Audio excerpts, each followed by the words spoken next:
Fala galera, tá começando mais um episódio aqui do Autópsia de Crime. Eu sou o Rodrigo e hoje a gente vai abrir a lápide da nossa história política. Hoje o tema, quem já governou o Brasil? Quem já mandou aqui no nosso país? Mas calma aí, sai correndo não.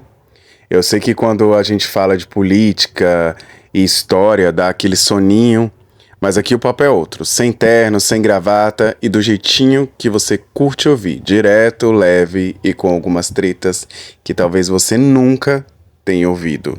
Bora nessa? Bom, vamos começar falando que antes do Brasil ter um presidente, ele era uma colônia. Ele basicamente obedecia a Portugal. E quem mandava aqui era o rei da Europa. Aí veio Dom Pedro I, o cara do famoso Independência ou Morte. Mas vou soltar aqui um spoiler pra vocês. Provavelmente a cena aqui não foi tão épica quanto você já viu no quadro. Ele reinou, mas a democracia passou longe e o voto era só para rico, branco, dono de terra e homem. Aí depois, veio aí Dom Pedro II, que ficou, 49 anos no poder. O cara era praticamente um influenciador da monarquia. Todo mundo conhecia, mas ainda assim o Brasil não era democrático de verdade. Aí em 1889 veio o Marechal Deodoro da Fonseca e disse bem assim: chega de monarquia, mano. E proclamou a república de verdade. Mas não pensa que de fato virou uma democracia para geral, não. O voto continuava restrito. Mulher não votava, analfabeto não votava. Era tipo uma balada VIP, só entrava quem tinha convite especial. Então democracia era para poucos. Marechal Deodoro assumiu, mas não aguentou a pressão e caiu fora rapidinho, cara. Rapidinho. E quem entrou no lugar dele foi o Floriano Peixoto, que ficou conhecido como o Marechal de Ferro. Aí depois disso começou a fase chamada Café com Leite. E acreditem vocês ou não, São Paulo e Minas entraram em guerra. Porque eles se revezavam ali para quem estava no poder ali da distribuição do maior produtor de leite, de café daquela época. Era tipo um campeonato entre dois times, tá ligado? Tipo São Paulo e Corinthians, Palmeiras e São Paulo.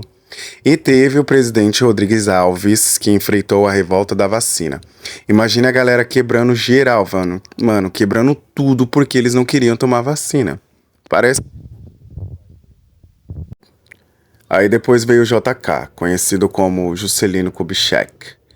O homem de 50 anos em 5, fez Brasília nascer, trouxe indústria, mas também uma baita dívida.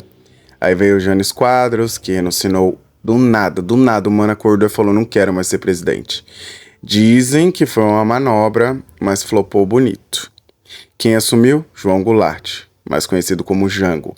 Ele queria reformas sociais e econômicas, mas a elite e os militares não curtiram e o resultado foi um golpe. E cata aí, ouvintes, cata, meus mano. Agora segura. Getúlio Vargas. O cara ficou 20 anos no poder. Ele entrou de forma provisória, virou presidente, depois ditador no Estado Novo. Ele criou direitos trabalhistas, carteira de trabalho, salário mínimo, mas também censurava tudo, controlava a imprensa, mandava prender opositores. O cara era malucão, mas fazia, tá ligado? Chamavam ele de pai dos pobres.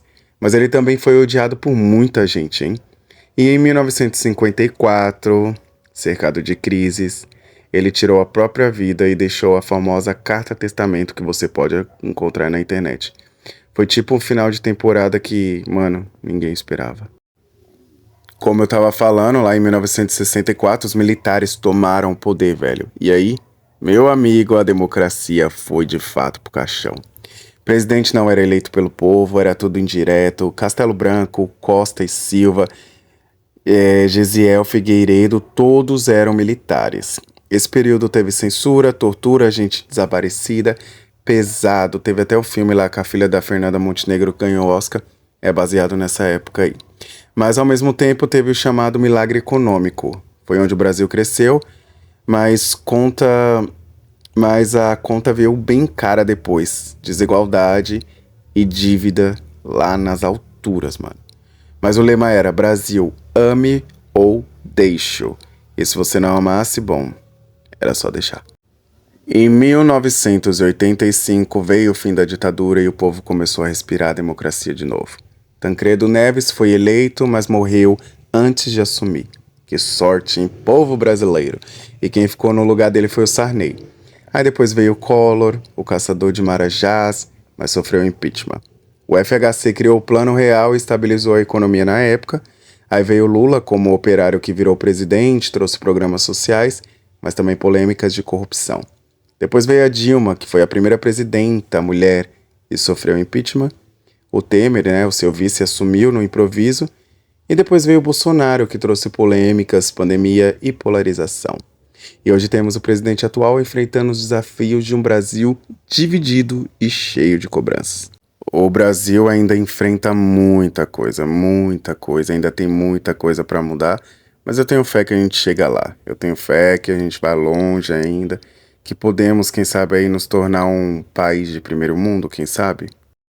Mas e aí, meus amigos, curtiu essa viagem no tempo? Olhando tudo isso, dá pra ver que a história do Brasil é cheia de altos e baixos, golpes, treta, mas também alguns avanços. A democracia não veio pronta, ela foi construída e aos poucos com erros e acertos. E hoje pelo menos você pode votar, você pode escolher. Então bora usar isso, né? Esse foi a Autópsia de Crime, eu sou o Rodrigo e a gente se encontra no próximo episódio. Valeu.